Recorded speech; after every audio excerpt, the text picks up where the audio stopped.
Hello everyone, welcome back to English drop. आज हम फिर से बात करेंगे राजस्थान चतुर्थ श्रेणी कर्मचारी भर्ती 2025 के इंग्लिश मॉडल पेपर के बारे में। आज का हमारा पेपर नंबर होगा 38 आज पेपर हम देखने जा रहे हैं। तो स्टार्ट करें। क्वेश्चन नंबर फर्स्ट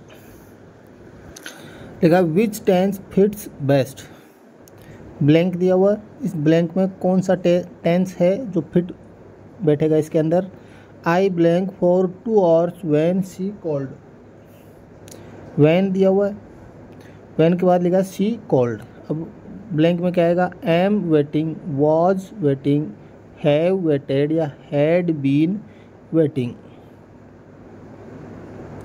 देखो वैन है, वैन के बाद सेकंड फॉर्म दे रखी है, इसका मतलब पास्ट टेंस का हमें यूज करना है। तो यहाँ से हैव और एम वेटिंग दोनों कैंसिल हो जाएंगे। Since for all plus time दिया हुआ है, इसका मतलब हमें यूज करना है परफेक्ट कॉन्टिन्यूस। तो पास्ट परफेक्ट कॉन्टिन्यूस में आता है हैड बीन वेटिंग, तो ऑप्शन डी है वो हमारा राइट आंसर हो जाएगा। नेक्स्ट क्वेश्चन है spot the incorrect tense. Spot the incorrect tense. They will have been living here since 10 years। They will have been living here since 10 years। Incorrect tense, spot the incorrect tense. Will have been living since 10 years। यहाँ पे incorrect tense नहीं, incorrect part को spot करना है हमें कि इसमें sentence में कौन सा पार्ट है वो इनकरेक्ट दिया हुआ है। They will have been living here since 10 years। देखो since for all plus time दिया हुआ है और आगे क्या लिखा हुआ है 10 years। 10 years है वो एक पीरियड ऑफ टाइम है, और पीरियड ऑफ टाइम से पहले किसका यूज होता है, सिंस का नहीं होता। सिंस का यूज होता है पॉइंट ऑफ टाइम के लिए। पीरियड ऑफ टाइम के लिए किसका यूज हो जाएगा, फॉर का यूज होगा। इसका मतलब पार्ट सी जो सिंस है इस पार्ट में क्या है, एरर है। नेक्स्ट क्वेश्चन है choose the correct option. Choose the correct option. The manager will review the report. Passive voice में इसको चेंज करना है। The manager will review the report. और पैसिव वॉइस के क्वेश्चन को करने का डायरेक्ट तरीका है, सबसे पहले हमें क्या करना है, टेंस को देखना है। देखो विल दिया हुआ है, विल सेल आए तब हम क्या करते हैं उसके आगे बी लगाते थे। तो विल बी सेल भी हमारे आंसर में हमें चाहिए होगा।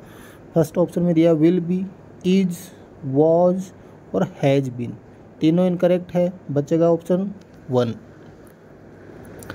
नेक्स्ट है spot the correct passive form. Spot the correct passive form. He has completed the project. He has completed the project. Passive voice में चेंज करना है तो वही तरीका, हमें सबसे पहले क्या देखना है, टेंस को देखना है। टेंस हमें दिया है has have third form.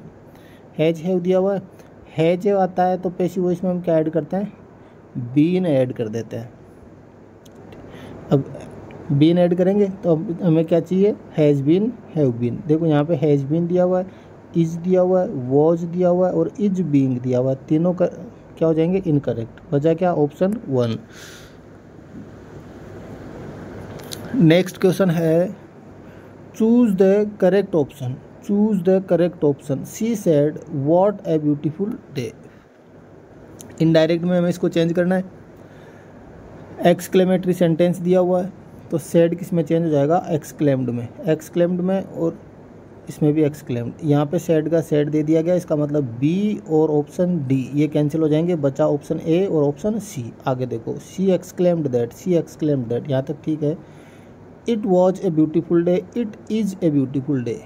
Indirect form हमेशा कौन से टेंस में होती है, पास्ट टेंस में होती है। यहाँ पे कौन सा आ गया, प्रेजेंट। इसका मतलब option c cancel, option a है वो हमारा करेक्ट आंसर हो जाएगा। नेक्स्ट क्वेश्चन है spot the correct indirect form. I said, he said I can swim. He said I can swim. देखो सेड के आगे ऑब्जेक्ट नहीं दिया हुआ, इसका मतलब सेड का सेड रखेंगे। तो यहाँ सेड, सेड, टोल्ड और सेड, टोल्ड नहीं आएगा। ही सेड यहाँ तक ठीक है। कनेक्टिव दैट, यहाँ पर भी दैट और यहाँ पर भी दैट। आई है वो इस सब्जेक्ट के अकॉर्डिंग चेंज हो जाएगा और ही आ जाएगा, तो सब में ही दिया हुआ है, यहाँ तक भी कोई प्रॉब्लम नहीं है। अब है कैन। कैन किस में चेंज होता है, इनडायरेक्ट में, कुड में। कैन की पास्ट फॉर्म क्या होती है, कुड। तो यहाँ पे क्या चाहिए हमें, कुड। यहाँ पे कैन दिया हुआ है, बी कैंसिल। यहाँ पे मॉडल को उठा दिया गया, ये भी कैंसिल। अब बचा कुड और कुड, दो ऑप्शन, ऑप्शन ए और ऑप्शन सी। यहाँ पे कनेक्टिव देखो क्या लगा है, इफ़ कनेक्टिव नहीं आएगा और ये पहले भी रॉन्ग हो चुका था, इसका मतलब ऑप्शन ए है वो हमारा राइट आंसर हो जाएगा।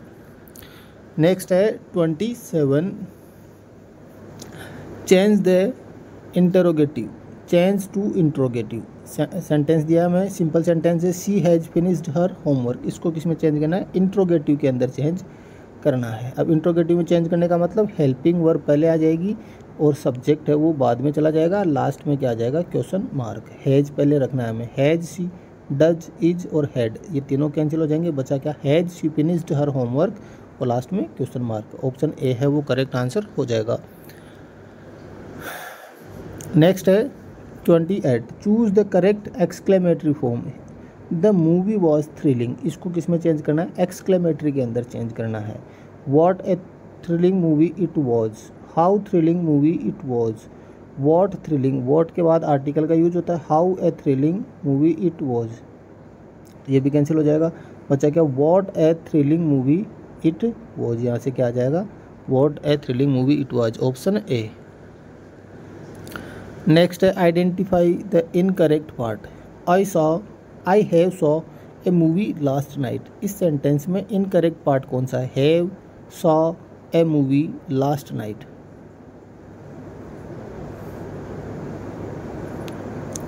अब देखो लास्ट नाइट का मतलब क्या है, पास्ट टेंस का यूज होगा। पास्ट टेंस में ओनली कौन सी फॉर्म आती है, सेकंड फॉर्म, और सी की सेकंड फॉर्म क्या है, सॉ, यहाँ पे दे रखा है। अब यहाँ पे क्या है, हैव, तो हैज़ हैव आता है प्रेजेंट टेंस के अंदर, यहाँ पे किसकी बात हो रही है, पास्ट टेंस की, तो यहाँ से क्या हो जाएगा, हैव हट जाएगा, ओनली सॉ रह जाएगा। और अगर ये दोनों ऑप्शन एक साथ दिए हुए आते, हैव को अगर हम राइट मानते तो यहाँ हैज़ हैव के साथ में सेकंड फॉर्म नहीं आती, थर्ड फॉर्म आती है, तो सी की थर्ड फॉर्म क्या हो जाएगी, सीन। तो यहाँ से तो हम क्या मानेंगे, ऑप्शन बी है वो हमारा करेक्ट आंसर हो जाएगा। नेक्स्ट है find the incorrect part. She bought an unique gift yesterday, bought an unique और गिफ्ट, कौन सा पार्ट है वो इनकरेक्ट है।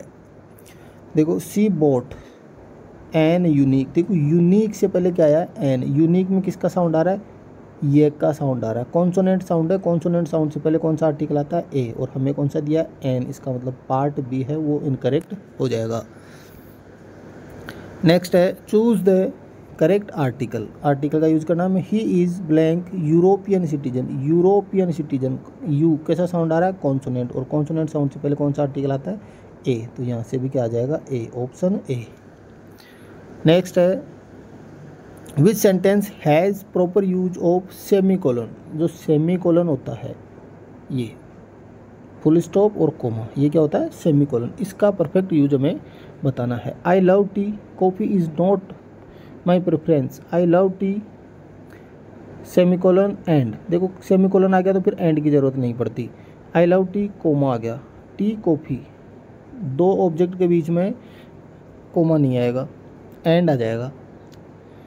आई लव टी, यहाँ पर तो इसका कोई यूज नहीं है, सेमी कोलन का यूज यहाँ हुआ है। दो इंडिपेंडेंट जब क्लोज आते हैं, दो इंडिपेंडेंट जो जब क्लोज है उनको जोड़ने के लिए अगर कंजंक्शन ना हो तो बिना कंजंक्शन किसके द्वारा हम जोड़ सकते हैं, किसका यूज करके, सेमी कोलन का यूज करके किसको जोड़ सकते हैं।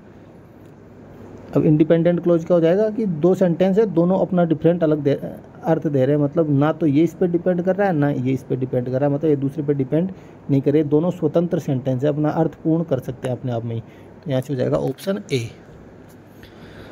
नेक्स्ट है select the correct preposition to complete the sentence. The book is blank the table in, at, on और विथ। बुक है और वो टेबल के अंदर नहीं होती, ऊपर होने के लिए किसका अर्थ होता है, ऑन का, ऑप्शन सी। नेक्स्ट है select the correct English translation. हम खेलते हैं का इंग्लिश ट्रांसलेशन क्या हो जाएगा, हम खेलते हैं प्रेजेंट सिंपल में सिंपल सेंटेंस फर्स्ट फॉर्म या ऐसे ही इसका यूज करना है हमें। प्लूरल सब्जेक्ट है तो प्लूरल वर्ब रखेंगे, इसका मतलब प्ले ऐसे का ऐसे आ जाएगा, और सब्जेक्ट क्या हमारा वी, तो ये सेंटेंस क्या हो जाएगा, we play, we are play, we plays और वी प्लेइंग हेल्पिंग वर्ब नहीं आता, इजमार के साथ में आईएनजी जुड़ेगी, वी के साथ ऐसे ही नहीं आता, क्या आ जाएगा, वी प्ले।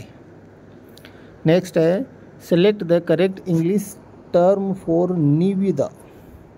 निविदा का इंग्लिश टर्म क्या होगा? Proposal, invoice, tender, estimate. तो निविदा का मतलब क्या होगा? Tender. Option c is correct answer. तो ये था आज का हमारा पेपर। उम्मीद है आपको क्वेश्चन अच्छे लगे होंगे। किसी क्वेश्चन में डाउट हो तो आप कमेंट करके पूछ सकते हैं। Thanks for watching.